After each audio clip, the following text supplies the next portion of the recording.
Hi, we are going to talk today about understanding of congestive heart failure in a skilled nursing home. Today, our topic will cover the basic part of the congestive heart failure. Be with me, and we're going to discuss the primary basic about the congestive heart failure. In the next series, we're going to talk more about how to manage, how to assess, and how to monitor congestive heart failure in a skilled nursing home. Almost 1/4 of older adults hospitalized with the CHF are actually discharged to a skilled nursing home. According to American Heart Association, around 1.5 to 2 million resident in skilled nursing home facilities in the United States, cardiovascular disease is the largest diagnostic category, and heart failure is the common one. Available data suggests that heart failure patients discharged to a skilled nursing home are at a very high risk for rehospitalization and also the death. Most of the skilled nursing homes are trying to develop congestive heart failure program, which is CHF program, at their facilities to improve the care of their resident. But what is congestive heart failure? Technically, congestive heart failure is a serious condition that happens when the heart cannot pump enough blood to meet the body needs. It means that the heart is sending less oxygen to the body. When this happens, blood often backs up and fluid build up in the lungs, and that's actually causing like shortness of breath or swelling in the legs and many other symptoms that we are going to discuss further. When we say fluid retention, that can happen in a different part of the body. For example, if it's happened in the lung, then we have pleural effusion, and you can see sometime in a chest x-ray of the patient. As a consequence of that, then we can have pulmonary edema, which means a lot of fluid is going to build up inside the lung. If it happens in the leg area, then we have swelling in the leg area. We call edema in the leg, and that happens in the lower extremity. But later, it can extend to the upper part of the body. For example, from the leg, can go to abdominal cavity, can go to the groin area, we can have ascites, then we're going to discuss further about it. Here, let's discuss about some definition. If you really wanted to learn about congestive heart failure, you need to understand what is systolic versus diastolic. What is left side heart failure versus right side heart failure? What is reduced ejection fraction versus preserved ejection fraction? You need to know as a nurse in a skilled nursing home to understand different type of the heart failure in order to understand your patients in the facility. When we discuss about systolic heart failure, means that is a systolic problem. Left ventricle is too weak to pump the blood. As a consequence of that, then means that we have contractility problem. When we have contractility problem, then the ejection fraction means the amount of the blood is going to leave from the ventricle, left ventricle, it will be reduced. This is what we call heart failure reduced ejection fraction. We will discuss in the future more about that. Then technically, what is the contractility problem happen when the muscles on the left ventricle are either dead or dying? But when we come about diastolic dysfunction, this is not a contractility problem, it's a relaxation problem. Because it's a relaxation problem, that's why we will discuss further that we have preserved ejection fraction, but the heart output also in diastolic dysfunction will drop, means both this systolic and diastolic have the same problem. The left ventricle cannot fill properly with the blood because it cannot be relaxed. Remember, both systolic, both diastolic, both heart failure reduced ejection fraction, half RAF or half PAF heart failure preserved ejection fraction, they both at the end can have low cardiac output. Even in the half PAF, then we have preserved ejection fraction, but still cardiac output can be low. When we talk about right-sided heart failure, it actually is a progressive condition that happens in the right side of the heart, especially in the right ventricle. Weakness happen in the right ventricle. That's why we have less blood able to leave the right ventricle toward the lungs, impairing blood pumping to the lung, is actually the consequence of the right-sided heart failure. This leads to build up the blood in the body veins, and that's because when all the veins come to the right side, when the right side is got impaired, that's why the blood stay and is stuck in the veins. That's why all the body veins started to have buildup of the blood, and that's why we have fluid accumulation in the tissue. This is the first sign of the systemic edema that actually we see in the feet, and then progress to the leg, abdomen, genital, and eventually the lower back, something the condition we call anasarca. As a consequence, patients with the right side heart failure, they usually have significant discomfort. If, for example, they can have weight gain, a feeling of heaviness, shortness of breath, palpitation, increased urination at night, and also visible swelling in the veins in the neck area, something that we're going to talk about it. We call jugular vein getting swelling. We call elevated JVP.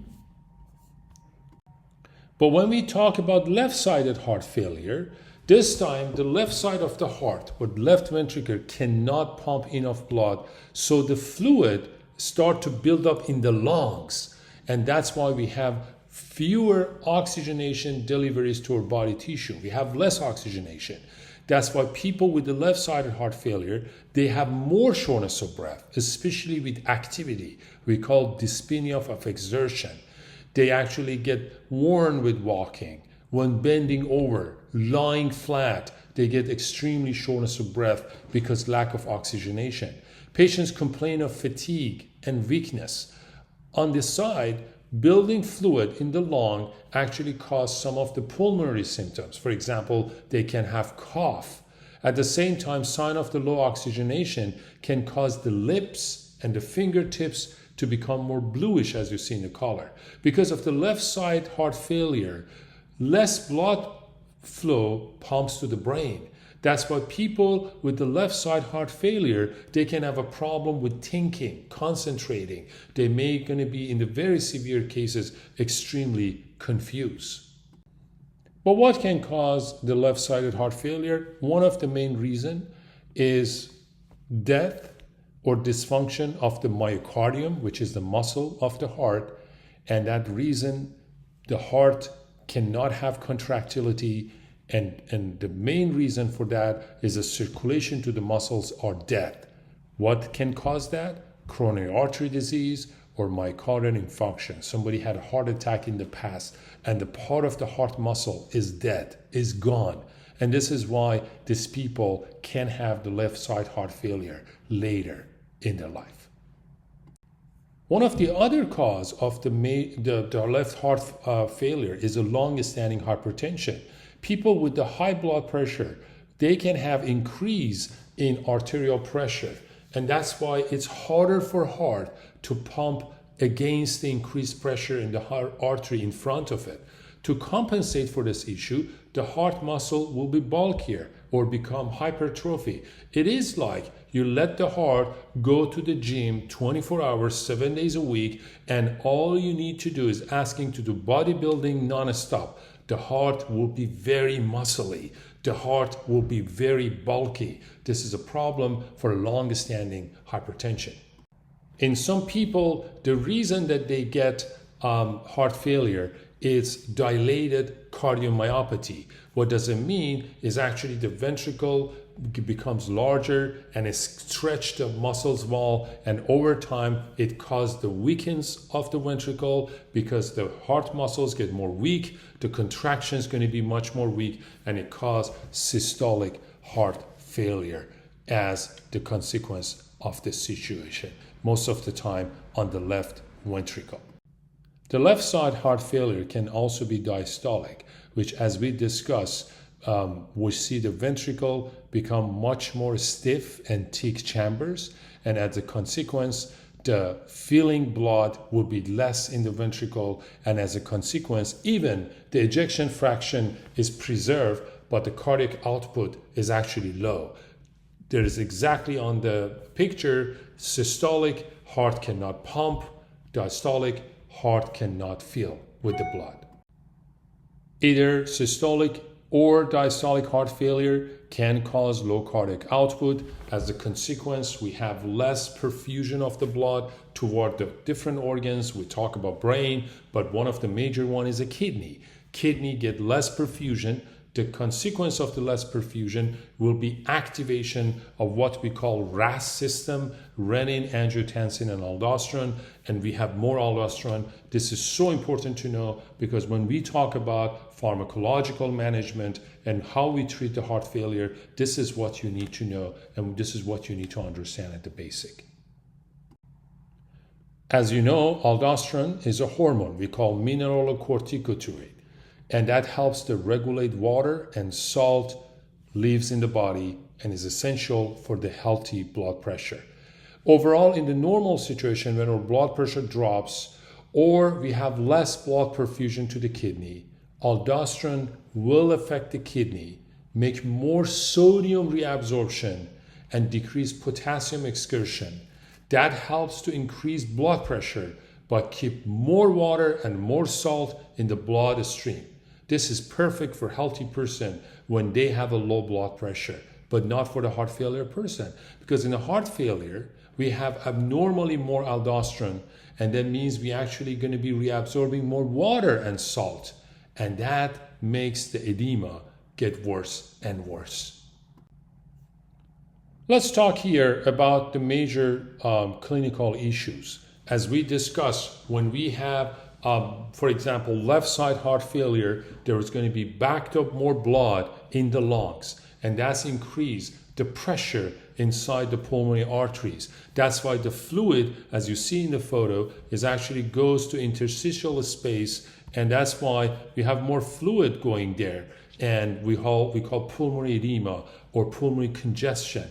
That fluid can actually cause issue with oxygenation, and that's why we have less exchange of the oxygen and carbon dioxide in the lung. And this is why the people get hypoxia, the people get extreme shortness of breath and having a problem with the breathing.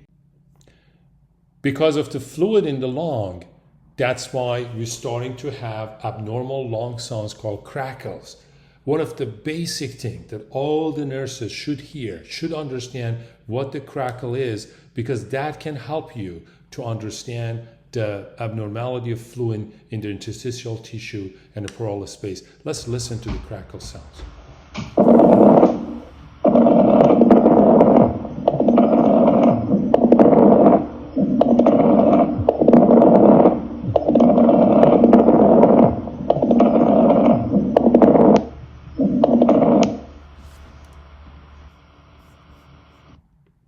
You're never going to miss this sound. If you hear that when you use your stethoscope and auscultate your patient's lung, then you know there's a fluid interstitial space in the lung. And this is exactly what we talk about left-sided heart failure, the fluid backed up in the lung.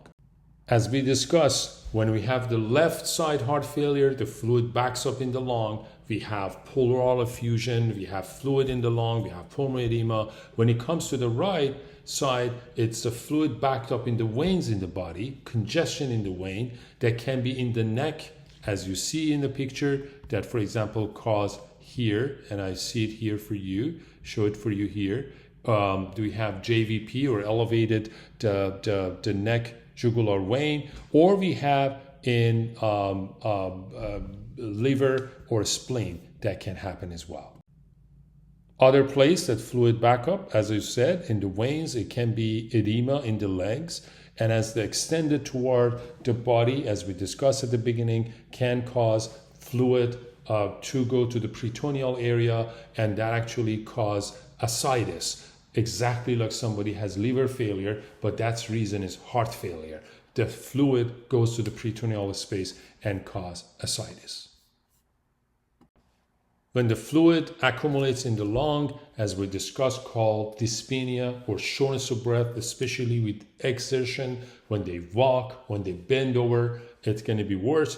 One of the other things, when they lie flat, they actually start to getting worse. When you have your residents lie flat, you see the shortness of breath, it gets worse at night. That's called orthopnea, means that the lying flat makes the shortness of breath get worse. That's why a lot of time you have to help them to elevate the head, because if you lie the flat, the fluid moves in the lung, makes them the shortness of breath to get worse. This is a very primary basic of heart failure.